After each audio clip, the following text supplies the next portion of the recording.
It's a $3 outing for Roy Lupton, who is trying to hit the right notes. Pheasant shooting is booming, say sporting agents at a big American show. It's been really fun kind of promoting the UK and Scotland and, you know, everything that we can offer to the American market. So it's been a really good trip for us. And one young angler shows off his custom vehicle. I'm 15 years old. Terry puts on his Jack Pyke boots in all the gear. Louisa Clutterbuck from Eat Wild is on the podcast. And David is on the new stump. Welcome to Fieldsports Britain.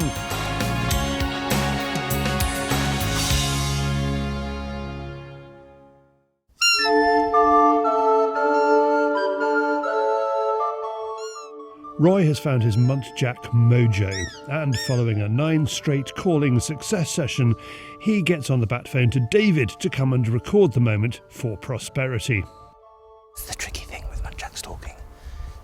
The bramble patch is 10 yards in front of us, and in the thermal I can see a Muntjac standing there looking at us, but looking through the binoculars and looking through the camera, you just can't pick it up, and they will just sit like a hare in a seat.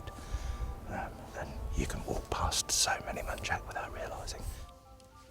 There are Muntjac calling cards all through this wood, a tunnelling system worthy of the Great Escape. With the wood giving up nothing, Roy wants to make sure he was right about that initial heat source. You'd never know there was one there without technology. Yeah.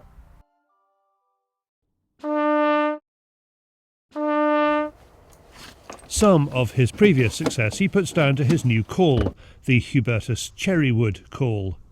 At our next spot, he makes sure his instrument is hitting the right notes by looking back at earlier triumphs. That's right, I just want to make sure I'm singing the right tune. The pitch is incredibly important. One of the problems with the thermal is that it can be a time waster. Hares are sheltering in the wood and can easily be mistaken for Muntjac, which is why it's important to have a pair of binos to fact-check your thermal. Roy calls in the cavalry, and Connor joins us to try to give the dirty postman a chance to redeem himself. It's been shockingly bad. It's been very bad so far. I did promise David a phenomenal Monday expedition, but so far I've not delivered. Everything could still change. We're only 3 woods in. Why are you so dirty? Dirty? Some of us have to work, David. The woods feel dead. There's nothing stirring, and when we do get heat signatures, they don't want to come anywhere near Roy's piccolo. Finally, we get a buck in play. It's in an old pheasant pen and can't find a gap to come closer.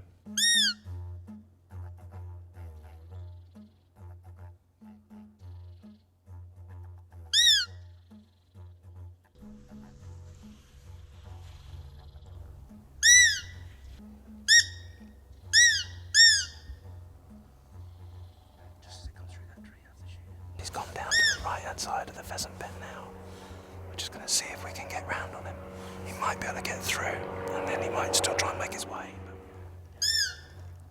When it comes back, Connor makes the shot just as it turns.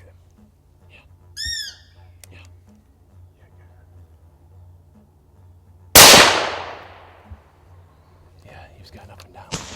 We'll collect him, and then we'll go to another wood and see if we can hopefully catch up with another one, because we are very behind on what we were trying to target. Very behind. Yes, I did promise you a rather fabulous day. We've got one. No, we're not empty-handed. Muntjac Mania, wasn't it? Muntjac Mania. Yes. Oh dear. Yes, exactly. But wasn't to be. Yes, I'm trying to think of a Muntjac mediocre. Mediocre Muntjac day. Yeah. Muntjac bucks often look like they've been in the wars. Their little tusks are razor sharp, and this one looks like it has had its ear pierced by a chisel. Come on, oh, look at the scar on the back of his. Yeah, he's really been. And the other one. Fighting. The other ear as well. Oh yeah, he's been having a scrap somebody.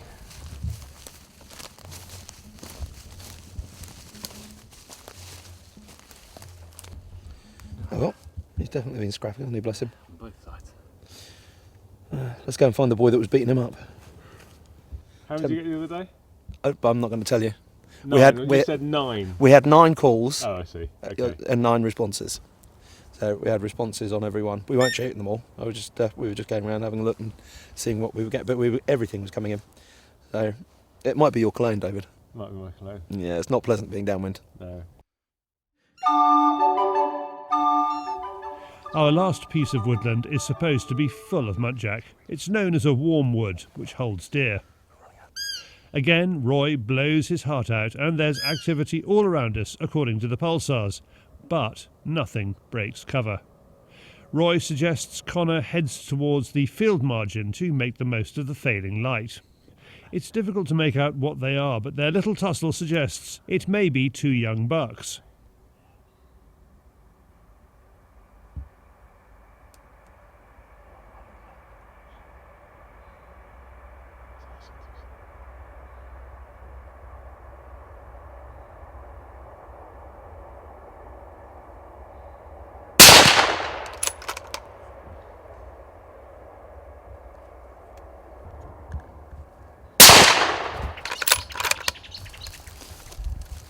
Unfortunately, David didn't get the second shot as he thought Connor was only taking 1. Roy is disappointed he didn't bring his A game. See, we provide a semi-Muntjac extravaganza, and you don't film it. I got one of them. You got 1? Okay. Well, that's 3. So, literally last knockings though. That was 11th hour on those 2. So Well, shot well, isn't he? yeah, worth persevering. So, no, he does shoot reasonably well. I wouldn't tell him Next that. time we'll leave Roy at home. Sad. There's no need to be like that. How would you get on without a chauffeur coming to pick you up on your deer? As soon as we left you, within 5 minutes, we had a brace. 3 or 4 hours with you. See, and I always thought the problem was David, but no. I think we can reduce it to you. For more about Pulsar's range of thermal and night vision, visit thomasjacks.co.uk. Thank you, Roy and Connor. And before you make the comment, of course, it's record the event for posterity, not prosperity. I don't think the joke worked as well as it could. Now, if you have a recommendation for a Muntjac call, please let us know in the comments below. What's in this week's Fieldsports Extra? Why an African government minister is criticising the British government, and Cheech and Chong go to Germany. As you say, trawling the halls. This week's Fieldsports Extra competition is for a squirrel feeder and a deer carcass hanger. Here's the woman who made them. We normally make exhaust for Rolls-Royce and Bentley cars, and we ship all the way around the world. But since I've started deer stalking, I've needed some extra materials, if you like.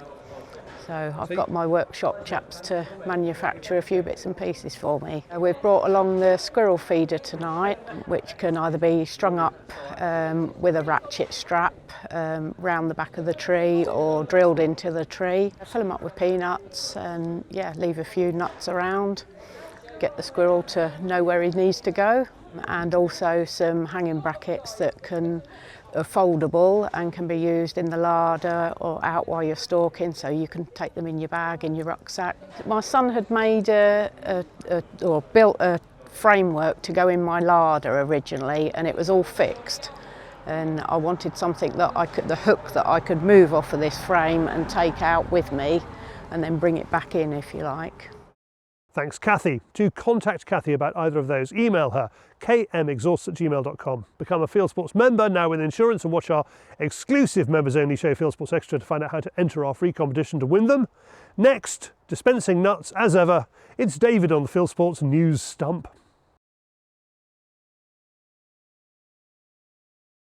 This is Fieldsports Channel News. Dozens of 4x4s have caused thousands of pounds worth of damage and put lives at risk, according to Cambridgeshire Police. Around 25 speeding cars, reportedly driven by men in balaclavas, swept through villages in Cambridgeshire on Saturday the 25th of January 2025 and posted what they were up to on social media. Local Conservative MP Steve Barclay says that the perpetrators of the shocking criminality, which included a shop theft and the wrecking of a farmer's crops, must be robustly tracked down. Footage posted on social media showed vehicles racing through fields, destroying crops in their wake, with one onlooker saying she saw vehicles pulling out onto a main road at speed. Basque is asking British shooters to write to their MPs. It's in response to the government's gun certificate fee hike. Minister for Policing Dame Diana Johnson pushed up fees for gun certificates by more than double, with no guarantees that the money would be used to improve firearms licensing. BASC wants shooters to express their anger at the move. There's a link below to show how you can take further action. It's vital that you write to your MP. It's important that you do this because MPs react to contact from their constituents. They will only take a matter up if they think that it means a lot to a large number of their constituents. And if an MP gets a postbag that is large about an issue, he or she will go to the government and say, look, you need to do something. This is upsetting my constituents. You need to do something better for shooting. This is very easy to do. You can go on the BASC website and find a link, and we've also given you some text to form your letter. Don't delay, do it today. Here at the Jagd and Hund Show, there's been some unveiling of new products, including a new straight pull Mauser. There was a countdown to the new Mauser 25 unveiling. Blaser also released their new rangefinders and shotgun, the FBX. We have a very important and very exciting news. Today we are launching the Mauser 25. The Mauser 25 is the fastest and smoothest running straight pull action in the market now. Scottish salmon farmers don't have to use the word farm when describing their products. The tribunal upheld the UK government's decision to allow the Scottish salmon farming industry to drop the word farmed from its Protected Geographical Indication, or PGI, label. Angling groups challenged DEFRA's approval of the name change from the Scottish farm salmon to simply Scottish salmon. They say the decision is a missed opportunity to protect consumers from misleading marketing.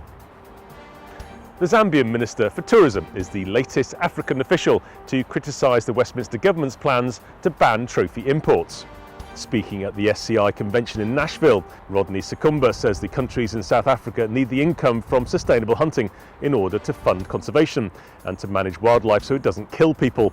He says that the UK action is a threat to Zambian sovereignty and calls on ministers to come to Zambia to see the problems firsthand. UK MPs are to debate a trophy imports ban on the 13th of June 2025. Zambia is a sovereign state. Zambia is guided by its own laws. The people, it's the Constitution of the Republic of Zambia that we follow. So if the Constitution of the Republic of Zambia permits that we do sustainable hunting, I think it's only right that the country abides by that.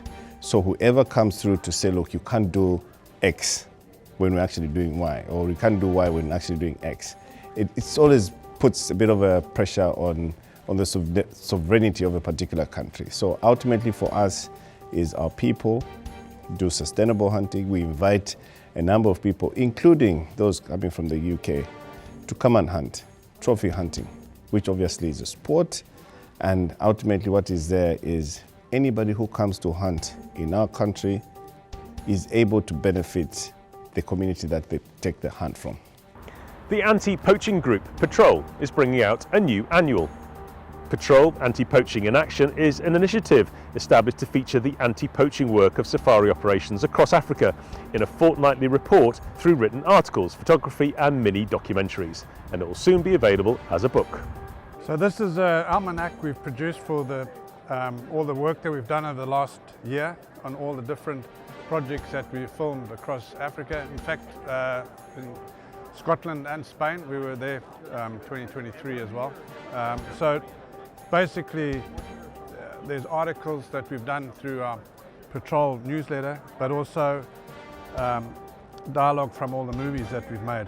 So it's kind of a pictorial of the work we've done over the last, actually 2 years. And finally, with the game shooting season in the UK coming to an end, many shoots are hosting Beaters Days. The days reward the unsung heroes of shooting, the beaters, who work to provide superb shooting for guns throughout the season. It is a good opportunity to bring everyone together for the sector, involving the many generations. The celebrations that follow are a great chance to reflect on the season. You are now up to date with Fieldsports Channel News, on location, stalking the stories, fishing for facts.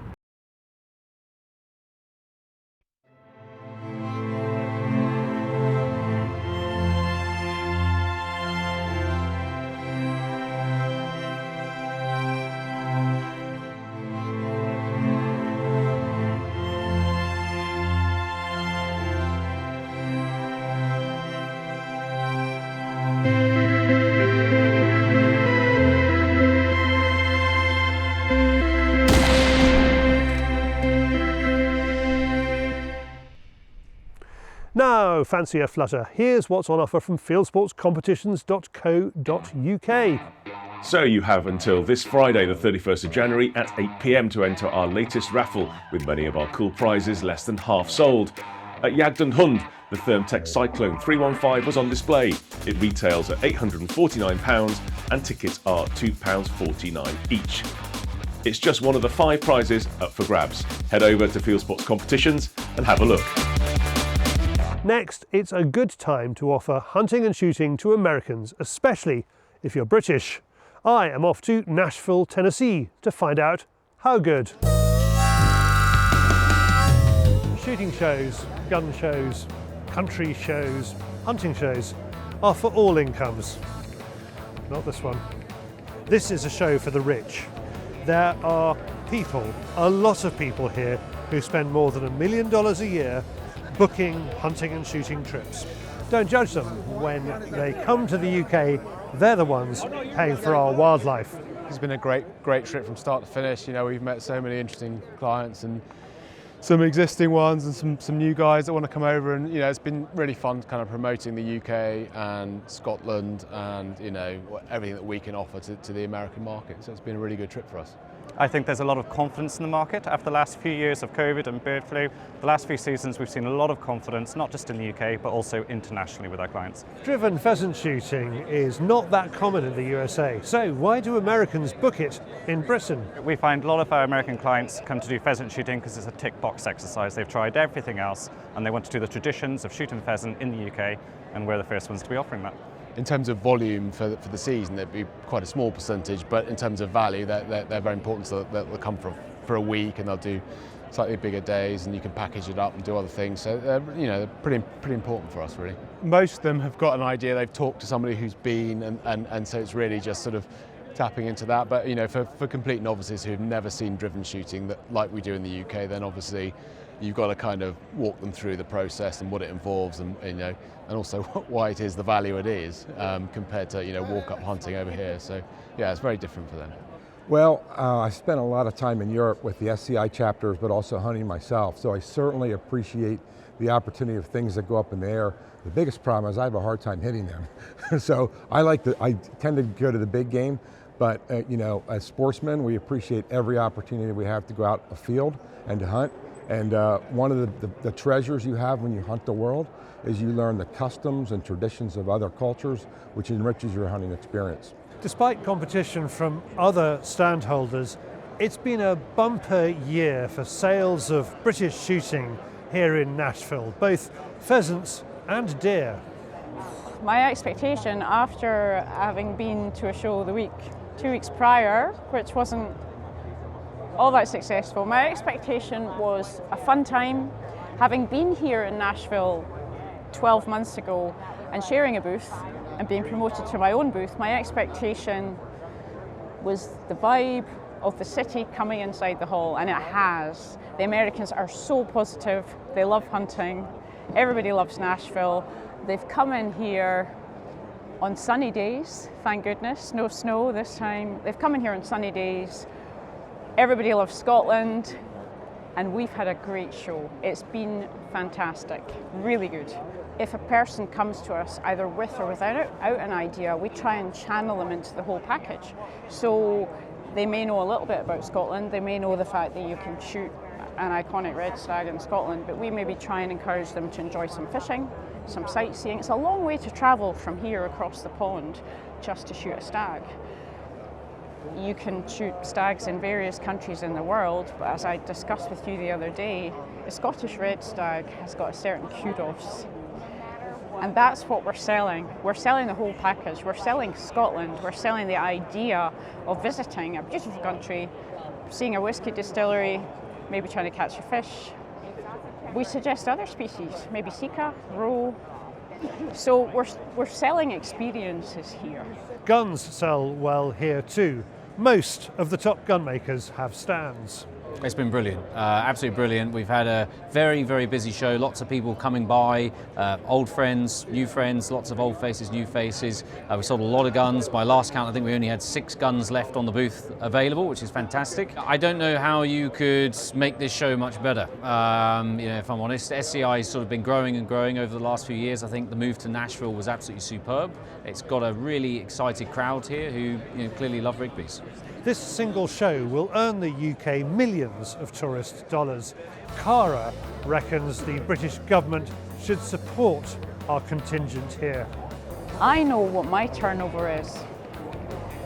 Essentially a one-woman business with support from my husband. I know what my turnover is, and I know how hard I have to work to generate that, and I also know how much I spend to come to places like this, to attend shows throughout the planet. It costs me a lot of money. And there are certain agencies, for example Country Sport Scotland, who support us with their platform at home. I can't deny that, but they are not a government agency. And it would be really, really great if, in the current climate, the Scottish exec would think, hey, wait a minute. I mean, you know as well as I do how much is generated as a direct spend for field sports and fishing into the Scottish economy, not the UK, but the Scottish economy, is significant, and it doesn't really seem to get noticed. So, should my industry be supported? For sure, for sure. It would be great to get some help. For more about the SCI Convention, it takes place every year. Visit safariclub.org. Thanks all who took part in that, especially Zig McIntosh, who did some of the filming. Next, I stopped off in Florida on my trip to see a Fieldsports member, and his son took me out fishing.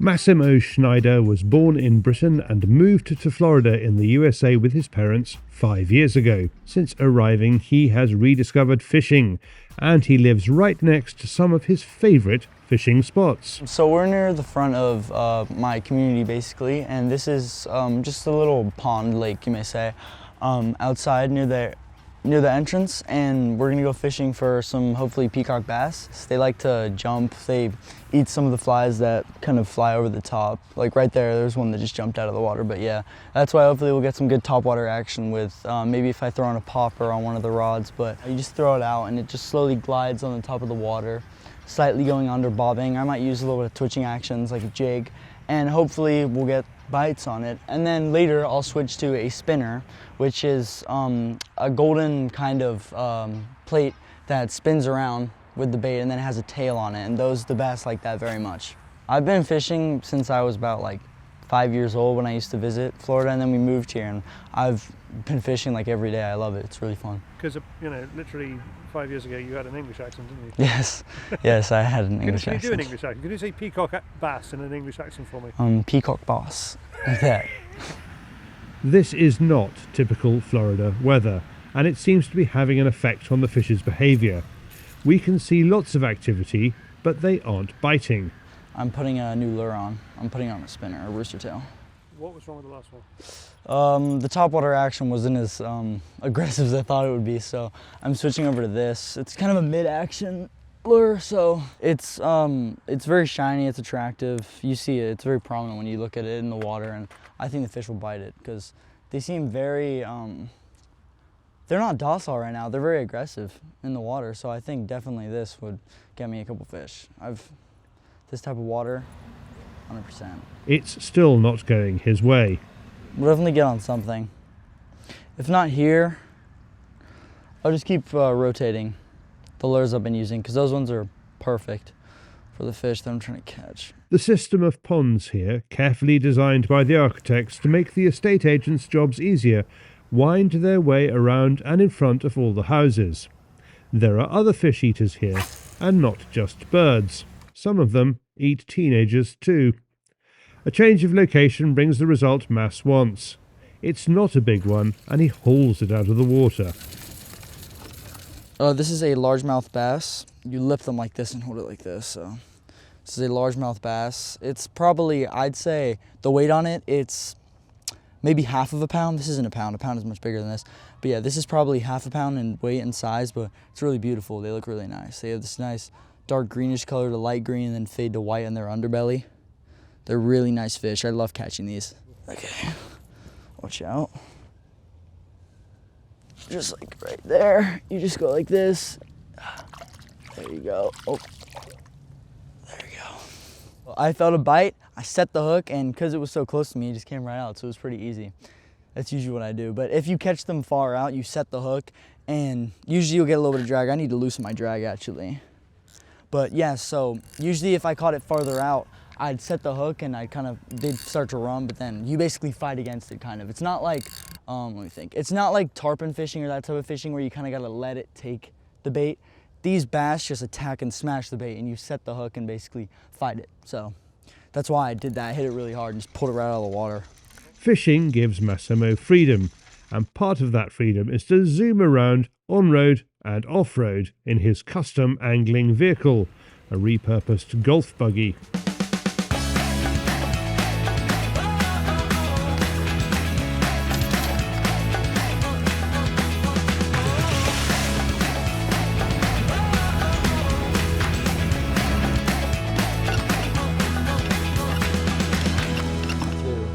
I have a golf cart permit for this neighborhood. I'm just gonna pull it out onto the road. And how old are you? I'm 15 years old. Me and my dad, we put out basically outriggers on the back. As you've seen, they hold the fishing poles. It's really cool. So we put that on it, and it's just way easier than holding the fishing rods. It's carefree, it's fun. Helps a lot with the fishing, but yeah, I love this golf cart for fishing. It's amazing. Our last spot is right outside Massimo's house.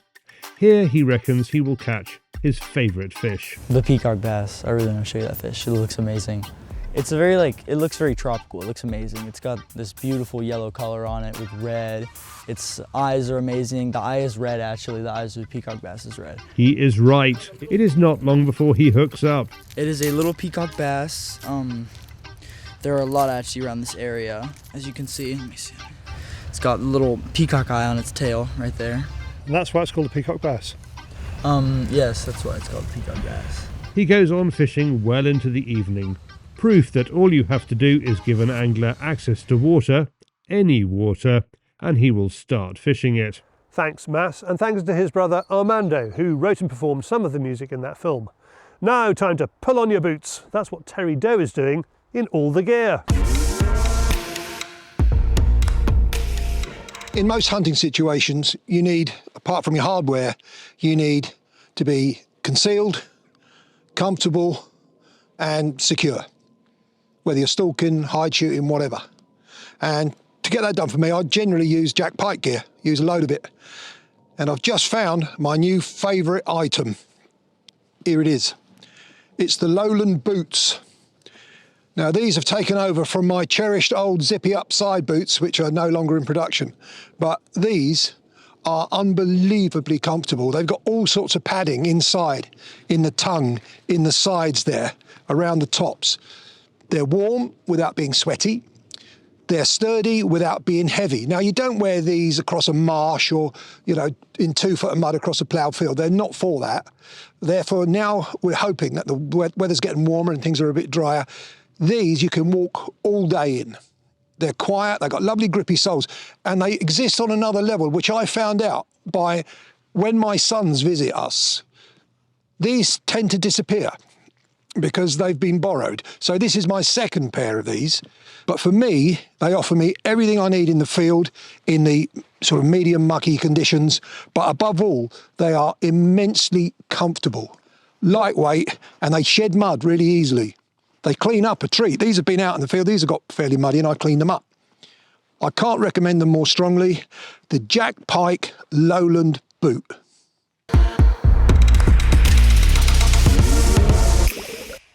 Thanks, Terry. Our podcast this week is all about game meat. Last July at the Cartagena's Game Fair Theatre, I interviewed Louisa Clutterbuck, who runs game meat marketing organisation Eat Wild. Here's a clip. Just this year, we had 32 nurseries put wild meat on the menu. They've been doing 3,000 venison meals a month. We're having a slight issue with lead because children, you cannot give children something with lead in. No. But we did loads of trials for pheasant products, and they want to put them on the menu, but that hasn't happened yet. Same with NHS, really keen to do. We did trials with feathered game, the venison trials rolling out and going very well, but they also want lead-free. So a lot of the work we're doing at the moment is to try and find avenues that are happy with lead. Thanks, Louisa. There's a link to the full podcast below.